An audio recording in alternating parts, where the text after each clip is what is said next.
Hello, this is Reverend Colette Duval-Pondella. Welcome to our Wolf Wisdom Gathering in Nature's Classroom on Nature's Path. I'm joined by Dakota today. He is our alpha male. If there was ever a creature that you could call a masterpiece, it is this wolf, this incredible boy. And I believe that our universe and our world is a masterpiece as well, and that we are here to help make it a better place, which is what I'm going to talk about today. So here we go.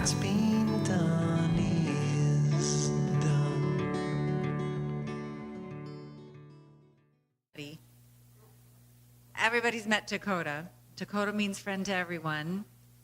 And my goodness, you know, I heard the word masterpiece as I was studying for this talk, masterpiece. Now, of course, I believe that we are all that. We're all masterpieces, but it's very hard to look at him and not see that word embodied in a way that we can connect to, that we can relate to, that we can resonate with. So I just want you to look at him for a minute. And this, you know, majesty has been used to describe him too. Yes, you do. Good, where's Dad going? Wow. It is pretty awesome, right? Just so you know, sometimes it's hard to remember that these guys are just what they are. And then to know, just so you know, I never take them for granted. This is not something that you forget about when you're living in their presence. This ancient creature that we have known throughout the ages, that has been here since the Ice Age and carried that genetic marker all the way through time. Time that we will never ever know, but can also be connected to. And especially through these creatures. Hi. Go ahead, go play. Go play. Very good.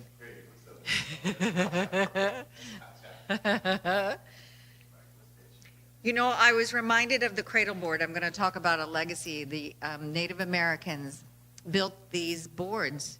You know, you see them, and I think the movies and television kind of called it papoose, you know, your little papoose. But they built these cradle boards, and they were all designed with the qualities and the uniqueness of the child itself.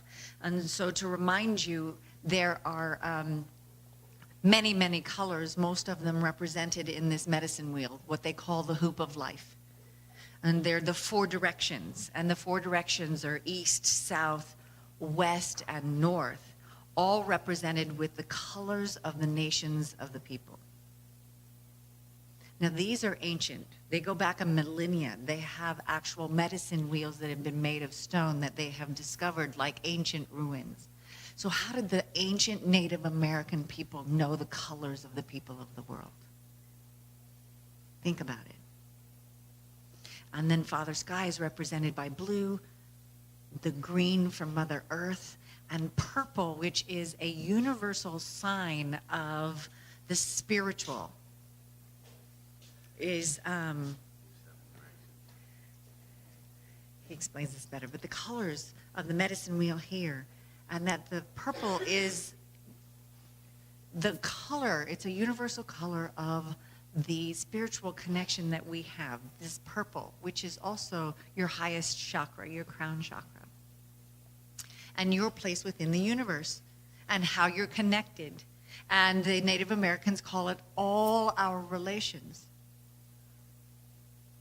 So they don't pray for things. When they say a prayer, their prayer is for the entire hoop of life, for all our relations. So whatever it is that you need for yourself, you are praying for that to be universal, rather than, please God, put that jacket in my closet. Or help me pay the rent. But you see the underlying need there that is universal for anybody, especially if you need that jacket for warmth, especially if you need that shelter for your family. Those are universal things, but rather than praying for them for your individual need, know that for everyone. So pray in a way that it's the highest good for all concerned. And that's a philosophy that I actually got my ministerial from, that then marries this idea of the Native American spiritual practices that they did. It's a heavy beaver.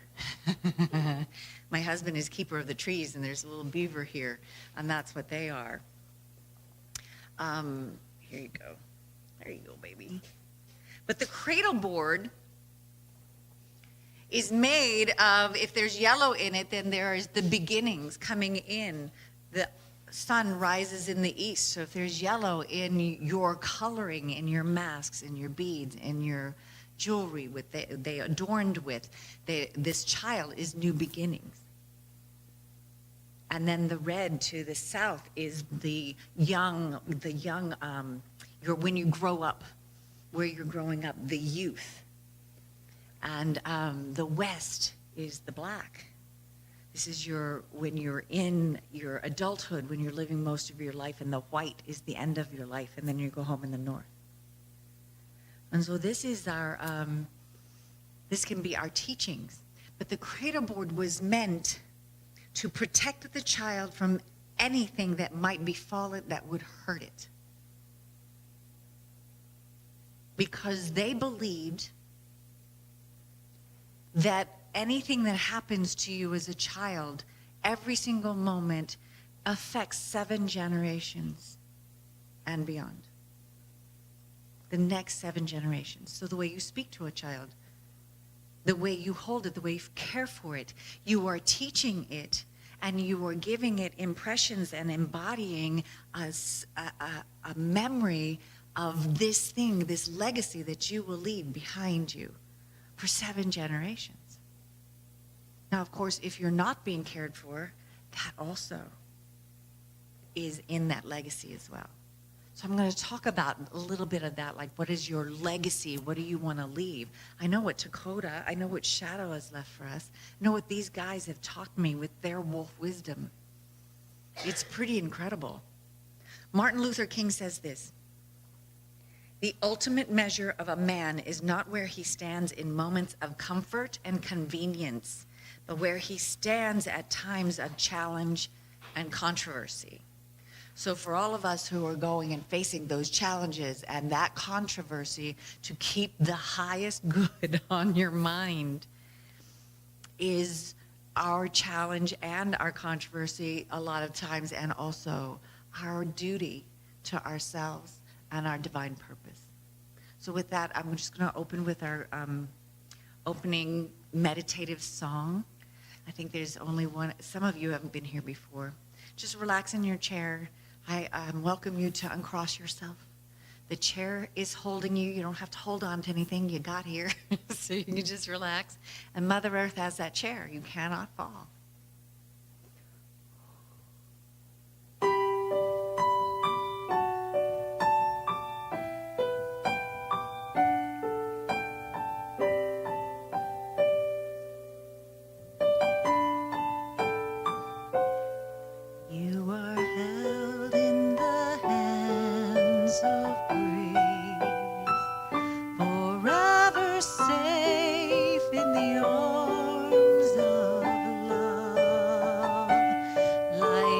Child receives protection from a mother's warm embrace. We are held in the hands of grace.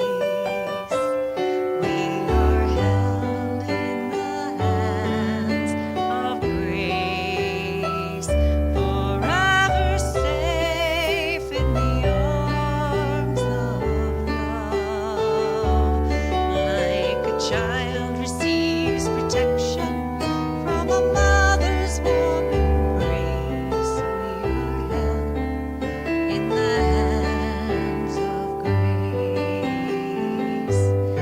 We are held in the hands of grace.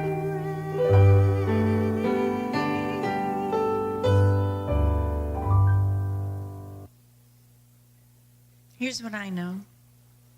as I stand here in this moment and I see you and I see where we are and I see everything that I can see, I know that there is an unseen. I know that there is a creative intelligence, whatever you want to call it. I call it God. Some people call it the great mystery, the higher power, whatever it is that resonates with you. I believe that it's creative intelligence. I believe that we are made from every part of this magnificence, this majesty, and that we are masterpieces of this creative energy that has put us here for a divine purpose. And so I claim for each and every one of you that your highest good, that your heart's desire is leading you right where you need to go at all times, despite appearances to the contrary. That you are perfect, whole, and complete, mathematically correct in every single way. There are no mistakes in this creative source, in this creative force. We are made of the stuff of this magnificence, and we're connected to every part of creation, seen and unseen in this universe. I know this to be a universal truth. So whatever it is that you think is the most magnificent thing on the planet and beyond, you are just as magnificent as the most beautiful thing that you've ever known. I claim this for you as that you can embody this truth. And so I'm thankful for the good that has come before me, the good that is here now, the good that is always coming into infinity. And I release these words knowing that they are held in the hands of grace, as I said and sang. And that it is done for you, as I have said, for the highest good of everyone and all concerned and all living things. Aho, which is the Native American, you can say amen. Namaste, and so it is. So the name of my talk is called A Better Place. So how do we make a better place, right, in the world? It's pretty simple. I'm going to not be able to pronounce this last name, so please forgive me out there and in here. Hi, you guys. Hello. Come on. So he is, I found him online and he has these beautiful quotes. I'm going to use him a lot today. And his first name is Matshona. Come on in. Hi. Welcome on this rainy, rainy day. We bless that water in California. Okay, so his last name is, I think, Dilewayo. But I'm not going to continue to say that. I'm just going to call him Matshona for the rest of his quotes. But he says this in answer to how do you make the world a better place? Reach minds, touch hearts, move souls, and change lives. So can we do that? Now, whether you know it or not, I totally believe that you've been doing that all your life. Whether you know or you're conscious of it or you've been complimented about it or someone has told you that you said something that changed my world, you know. You've touched people's lives whether you know it or not, because I know the people have touched mine and I have been acknowledged by those that they say I touched them. So I think it's impossible to be here on the planet and not touch something in a good way. But we also have that choice of what we're going to vibrate. Are we going to vibrate that goodness? Are we going to touch minds, reach hearts? You know, is this our choice? Nerudin Ushawu. I've been finding a lot of people who have an African influence, and they come from these places that I don't know. And yet when I read about their culture, there's so much love in them. I didn't say I can change the whole world with its entirety alone, but I can strike a lot of things and cause a rift and bring so many things together. So that's just a description of what I've talked about before. Just think about throwing a stone in the water and it ripples out. You take your step and your vibration ripples out and it has an effect. And a lot of people don't know that, but there's a great responsibility to that knowingness, right? Because then you have to really watch your step and what that means. And if you're conscious of it, of how you speak, how you treat people, how you treat yourself, what you're going to do with your life, right? How you participate in your community. Dragos Bratasanu says this: your commitment shakes the very foundation of this universe. The power of decision. When you decide to go someplace and take on something, you have shifted the universe around that purpose. Now, to the extent that you believe that, I think is the law of attraction that comes to meet to help you in that journey, right? So I know some of you, and I know a lot of you, and I'm thinking that, you know, when you are 60-something and you decide to change your whole life and change your universe and you commit to that, things happen. And when I grew up, 60 was, you know, you're on your way out, not on your way up. And we need to know that it is never too late for that heart's desire to take a leap into that, and the vibrations of that, especially if you have a family, you have children, you have grandchildren, and then they're going to have that. They're going to know your story, and they're going to learn from it, and they're going to grow from it if you allow yourself that. Machona says this too: nature needs your care. Animals need your attention. People need your light. The world needs your love. How can you make a difference in the world? Help one person at a time. One person at a time.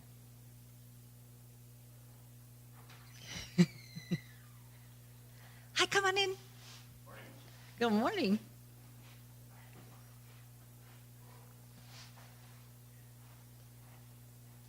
So can you help one person today? One person to do something. And I'm talking about probably just a smile or acknowledging that you see them. That is helping that person to know that they're recognized, that they're seen, that you see them, that I see you. That's what namaste means, by the way. I don't know, I say it all the time, and it occurred to me that a lot of people don't know what it means. But my lesson from it is namaste says all of this. The God in me sees the God in you, and together we are one.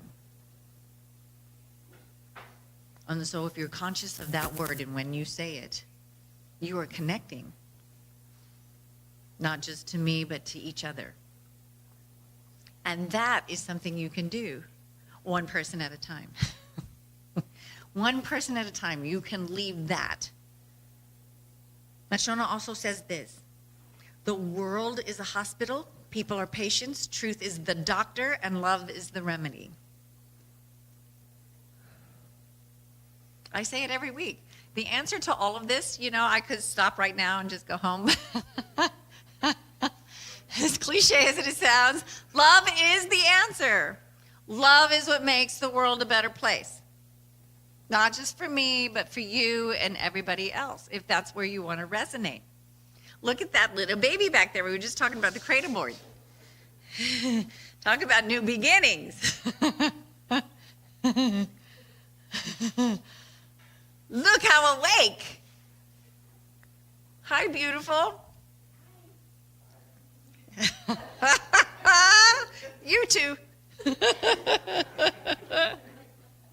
Fear is what separates us. Ignorance is what divides us, and love is what brings us together. You're going to get tired of me saying it today. Machona said that too. And I'm going to say this. In this world today, the information, the information global infrastructure, it is a choice to remain ignorant.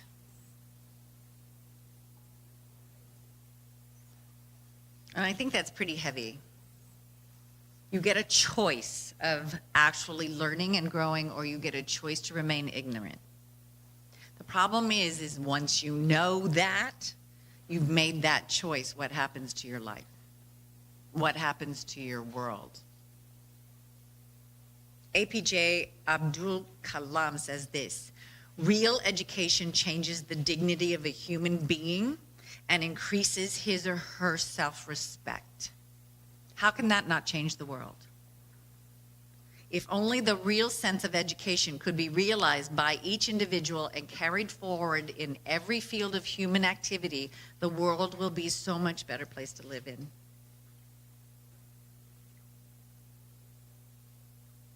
For the highest good of all humanity. We have the most incredible brain, and we don't want to use it if it gets too difficult. Dragos also says this: the longer you live a comfortable lie, the further you drift from your purpose, and the harder it will be to gather the courage to go back to your heart. I can't even tell you how many times I've had to work my way back to my heart because the reality was too painful, because it was too hard to admit that one more time that, you know what I mean? There's no self-respect in that shaming, you know? There's no way to grow from there. The only growth is that you remember who you are. You remember that heart's desire. You connect back to it, and you make your way to the next step in a loving, caring way for not just yourself, but that vibration that you step into the world with and those ripples that you're going to leave. And whether you like it or not, those ripples happen whether you want them to or not. And so when you wake up and you are conscious of what life is really about, it's a great responsibility. And there's no reason for you or excuse or denial that you can talk yourself out of to make that not a reality. It's just the truth. Whether you like it or not, it's going to happen, so then you get that choice.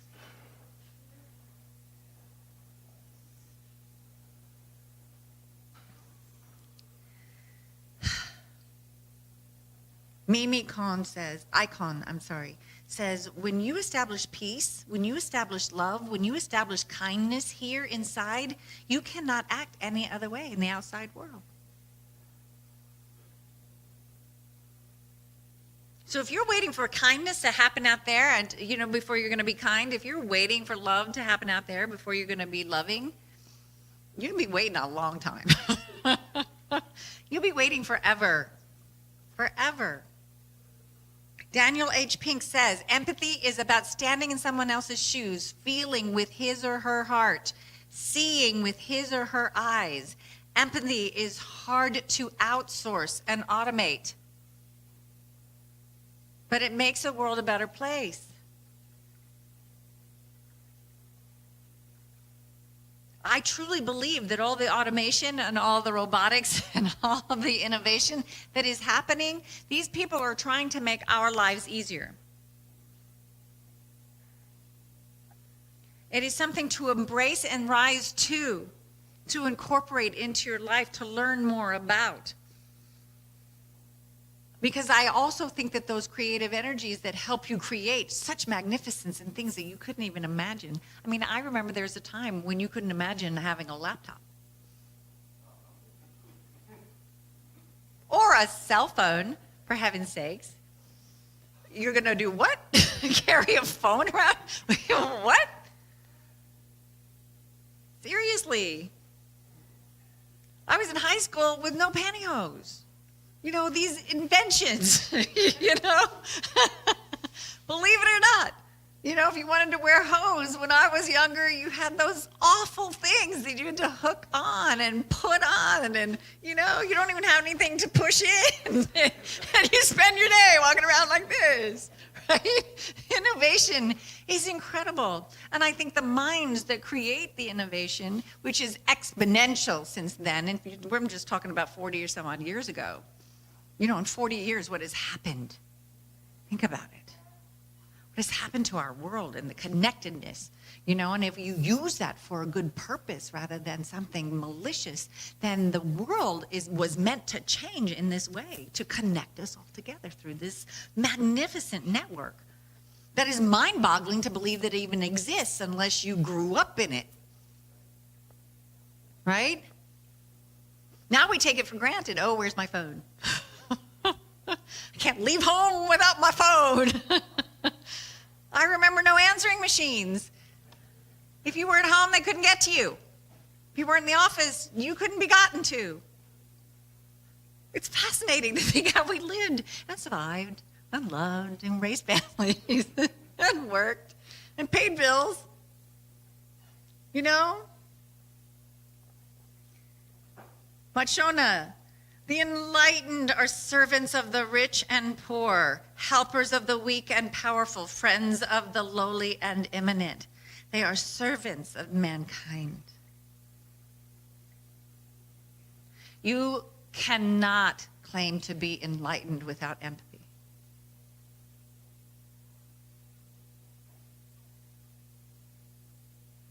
They go hand in hand.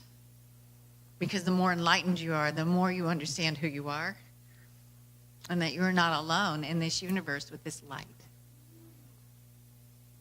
If my light shines, your light shines. It might be dimmed a little or somebody tried to put it out.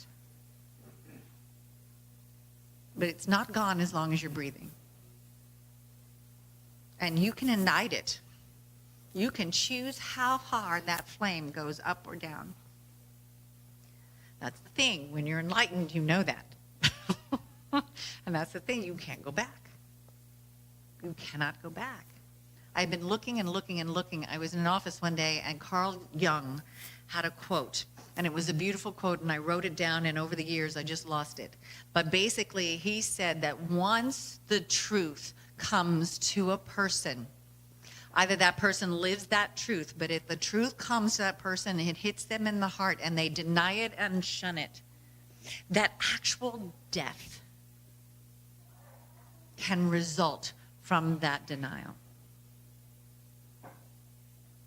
And sometimes that information is not so easy to handle in this world.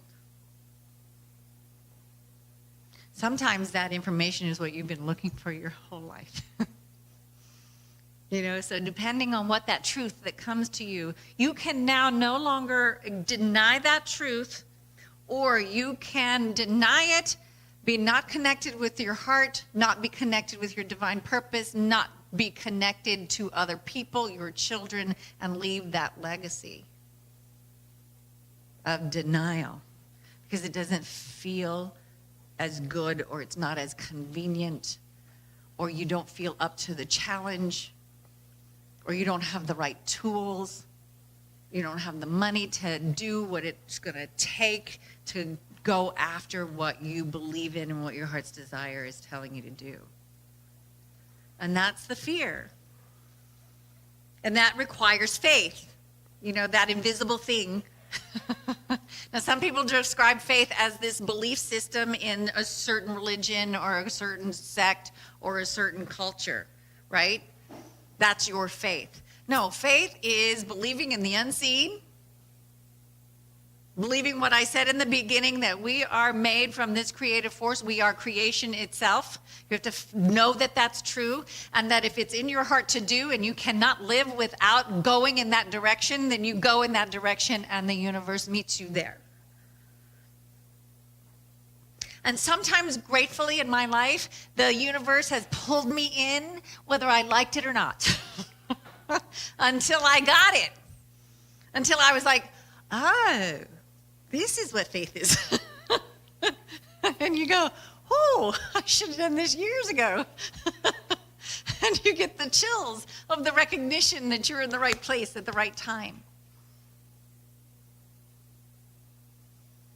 If I have one gift that I want to share with you, it is that I literally My heart knew where to go, and I had no faith to jump and take that leap on my own. And so the circumstances of my life literally pushed me, sometimes screaming and dragging on the ground, on the pavement, getting rug burns there. And I can't tell you how grateful I am for my heart that helped me do that, because I couldn't. I didn't have the gumption, I didn't have the courage, I didn't have the self-respect, I didn't have the self-esteem, I didn't have the self-knowingness, I didn't know who I was, and I didn't know that I mattered. But my heart knew. And it took me in those directions. So when I do say prayers and I talk about despite appearances to the contrary, that's what I mean. That you don't sometimes know that this upset that's going on in your life and this disruption is actually like shaking you into your senses, so that you can finally get your heart's desire in that way. Teachers. I consider myself a teacher, but I talk about it and I go, everything is a teacher. It's not just the teachers that then choose that and show up in the classrooms with the children. Actually, those are the most important people in our societies, you know? But everybody has something to teach. Everybody has something to give.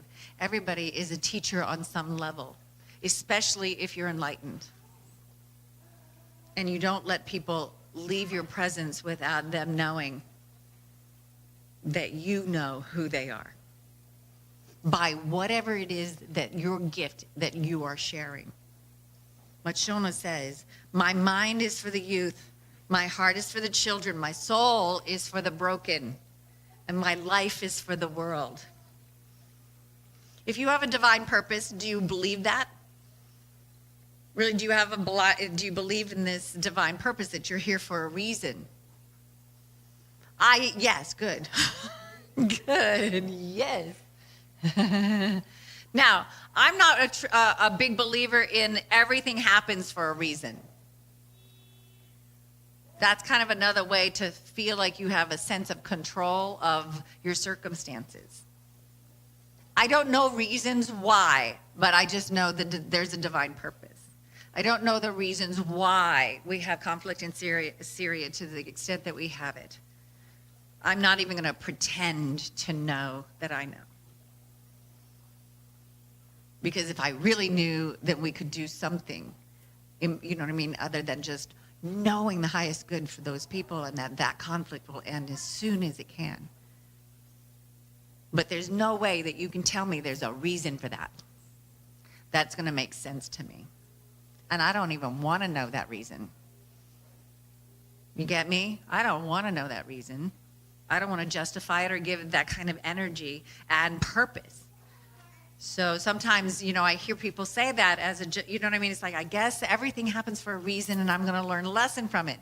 Great if you learned a lesson from it, you know?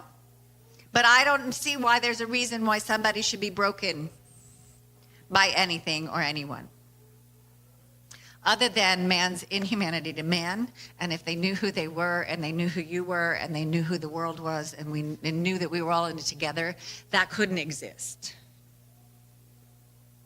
And it's just my responsibility to know that, and to always go to that place when thinking about those kinds of tragedies. But trying to find a reason for it, a cause for it, is another thing. You want to know the cause of whatever discomfort or dis-ease is going on. You want to know the cause because you can't cure it otherwise. But a reason that you got it, I'm not going there with anybody. Find another way to beat myself up or shame somebody, you know? Find another way, you know, to put people down or put humanity down. And you understand, I can see you guys going there with me. You know what I mean? This is not where you want to put yourself when you're trying to solve and come up with solutions. Solutions, you know what I mean, happen up here. not down here in the muck and the mire. And that's what we need our teachers for. Debashish Mrida says this: find calmness in storms, find beauty in ugliness, find peace in the midst of war. Now expand it. Only people with a higher consciousness can do this. It will make the world a better place for mankind. Instead of figuring out how we're going to build the army to defeat them, why not see them happy in their homes? You know? I'm happy when they're homes and eating with their families and running in the fields. Why not see that in this vibration, knowing that there is a solution and the highest good is coming, because that's what we all want, and focus our minds there. I can't pick up a missile and end it. And I'm not saying that a missile won't end it eventually, but unless you're doing it for a higher purpose, and that you understand there's a higher purpose involved, then you're not going to get there. It'll just happen again and again and again and again.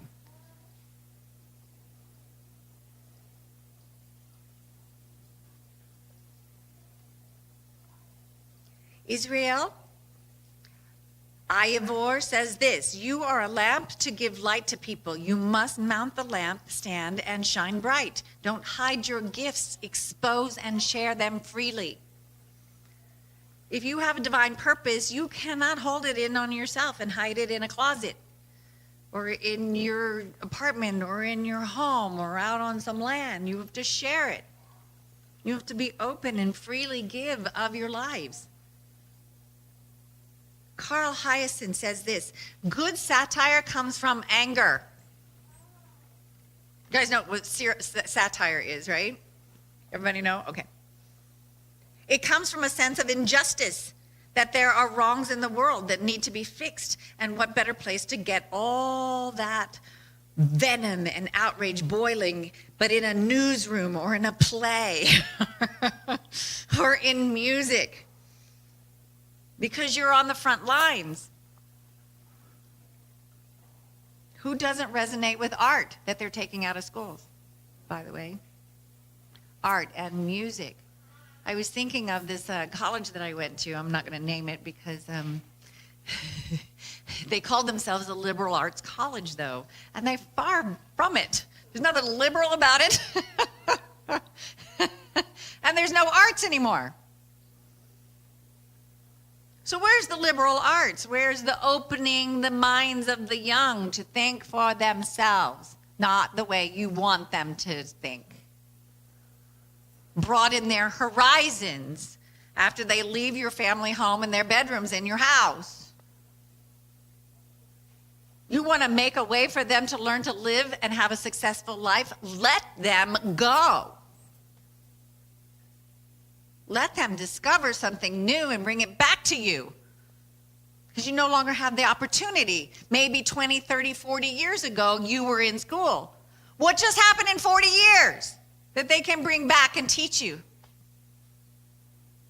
But if you're afraid that they're going to get smarter than you, or they're going to leave, and they're not going to get the right job, or you cannot help them grow into the people they were supposed to be. You can't. It's impossible. They have the opportunity to get a 20-year learning curve over you. I just had a Facebook thing with new math. And my first new math, what? How do you do, what did you, you know what I mean? It's like, how ridiculous and what a waste of time. And then I remembered that I just read last year, and I brought it to the table, 65% of the jobs that exist today will not exist in 15 years.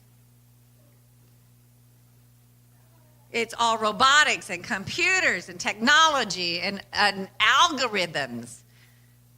You think you need new math to create a computer program? Probably. Do I want to help my kids through it? I don't have anything. God, I don't have to learn it. For them and for anybody who has to, I'm so sorry. Thank you. But seriously, you know what I mean? I see parents saying what I said in the beginning. This is a waste of why? It's so simpler. It's so much simpler. No, computer technology is not like arithmetic.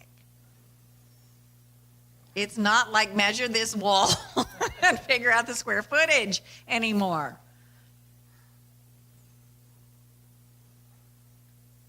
You have to learn to grow. I can't help you with your homework. But that's okay. Machona, if you have the power to put a smile on one person's face, you have the power to change the world. My husband, Paul, in the back, he speaks to a lot of people all the time who are going through recovery because he is 18 years sober. And he has a whole community, and people call him all the time. And I see him get home from a long day, and his face is like this, and he's frustrated, and he's just gone through a day where all the problems did not get solved, and he comes home with that, and then he calls somebody, or somebody calls them, who needs some spiritual help through whatever day they're having so they can stay sober, and he makes them laugh. That's his gift. 5 minutes later, he's cracking up. The things that come out of his mouth, you don't want to know. For anybody who knows him, it's like, where is that mind coming from?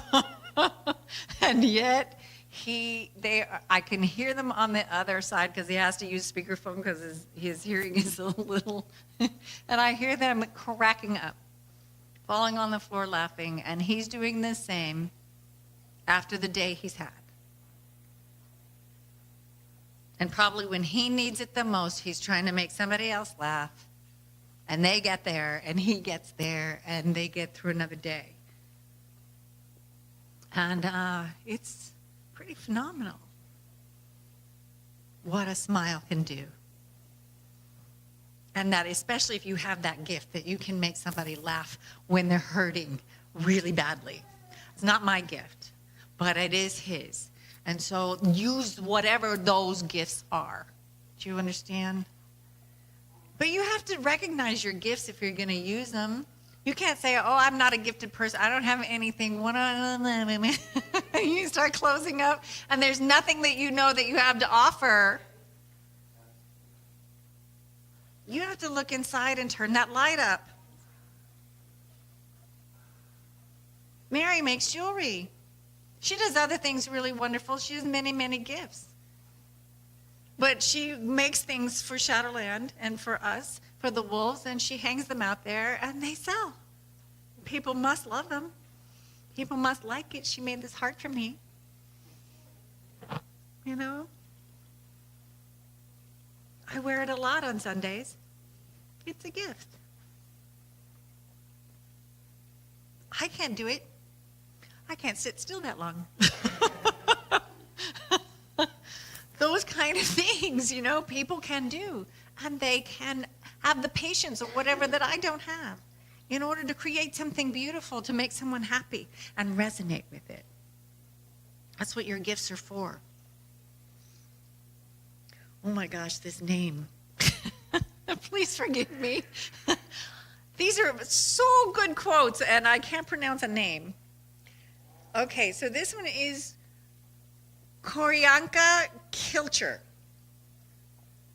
The things I do from the heart and out of love and respect for our planet and all living things. And I draw my courage from my love for justice and truth, and I calm my fears by comforting those who are more scared than me. And I try to do my best to make the world a better place, one small action at a time, as good as I can. Do you hear that? One small action at a time. If you take on the whole world, you're gonna, God bless you. God bless you. Because most of us are so busy that it's just one small step and one small beautiful thing at a time. Dragos again. Underneath your conscious and unconscious beliefs, love continues to flow, willing to extend outward and express yourself. The ultimate purpose of your spirit, which is what you really are, is freedom. It's freedom. There's a reason we have superheroes that fly. What superpower do you want? You know, I wanted to be a mermaid. I wanted to be a mermaid. Now, I wanted to fly too, but I'm not willing to go there.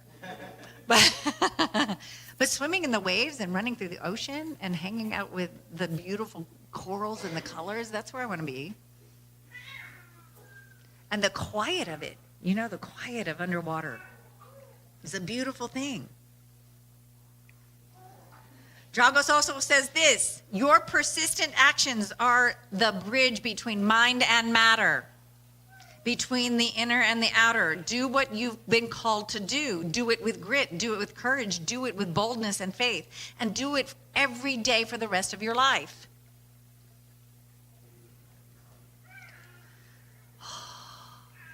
Having a spiritual life is not all, oh, I'm just love and light. I make fun of that all the time.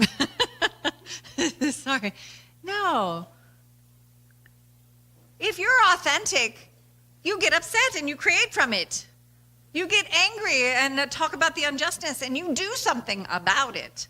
I'm not talking about being a doormat for everyone to step over because, oh, I'm just love and light. I'm all about forgiveness.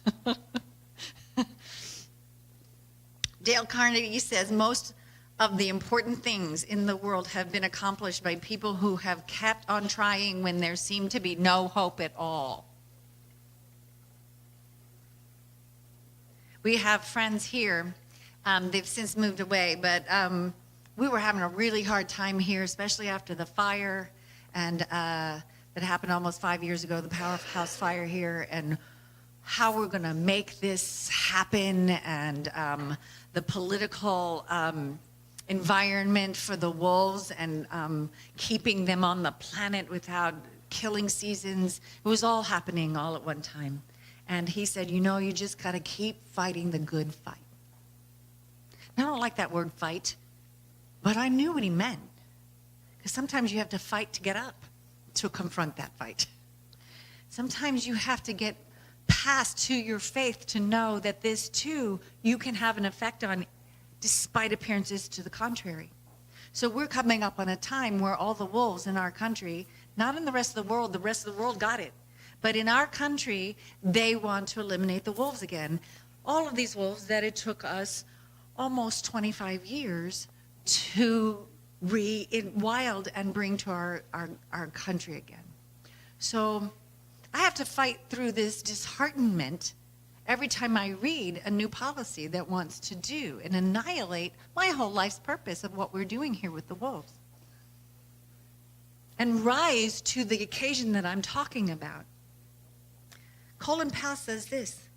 You know who Colin Powell is, right? Anybody not know who Colin Powell is? He's a general. He used to be Secretary of State under President Bush. And he says this: today I can declare my hope and declare it from the bottom of my heart that we will eventually see the time when that number of nuclear weapons is down to 0 and the world is a much better place. So I go back to what I was saying before. Isn't that the general you want? We're going to fight the good fight. If we're going to have these weapons of mass destruction, don't you want somebody making decisions that believes that?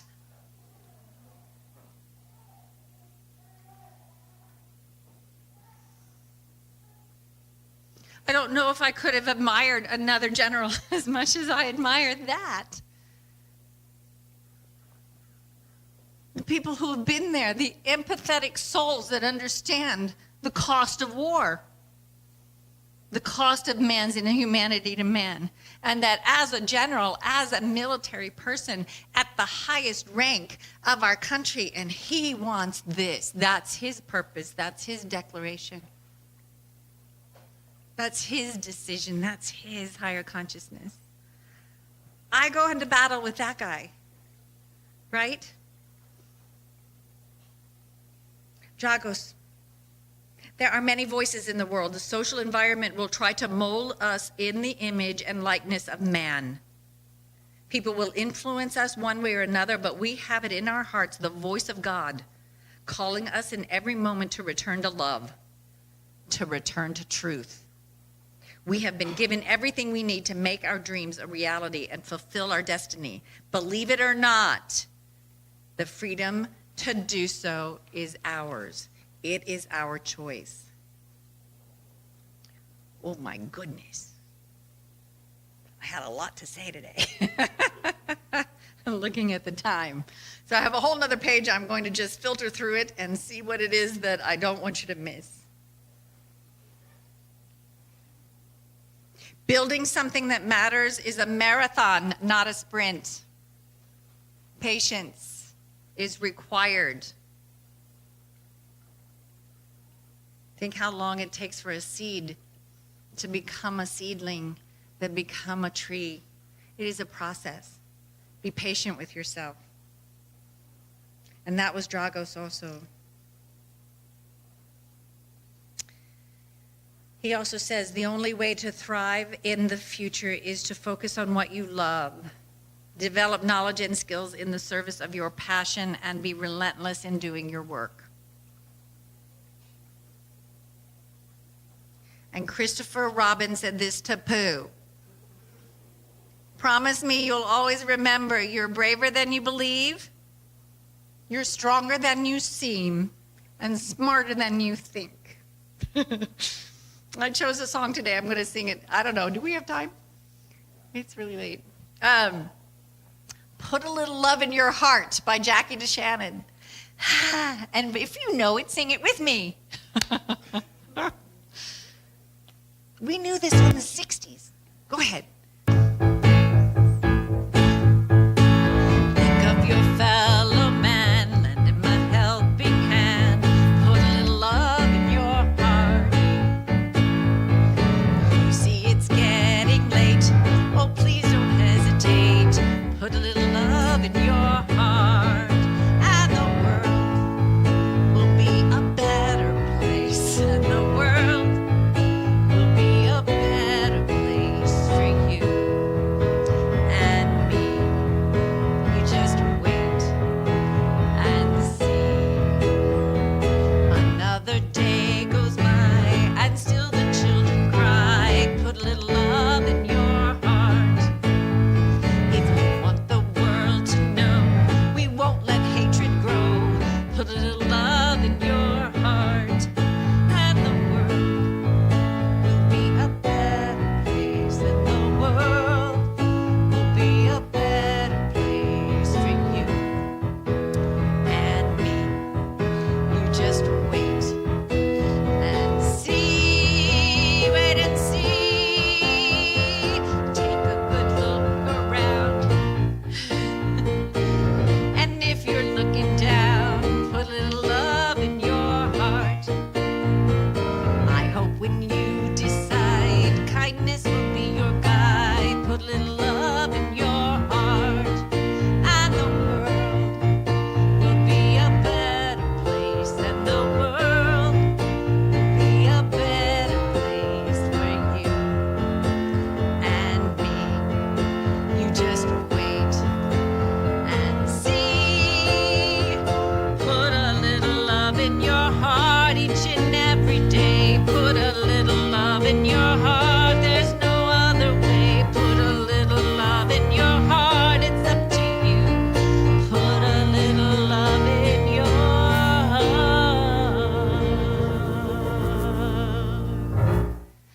Thank you guys. Machona says this again, and I'll end with this. The world is full of angels. If you can't find one, be one.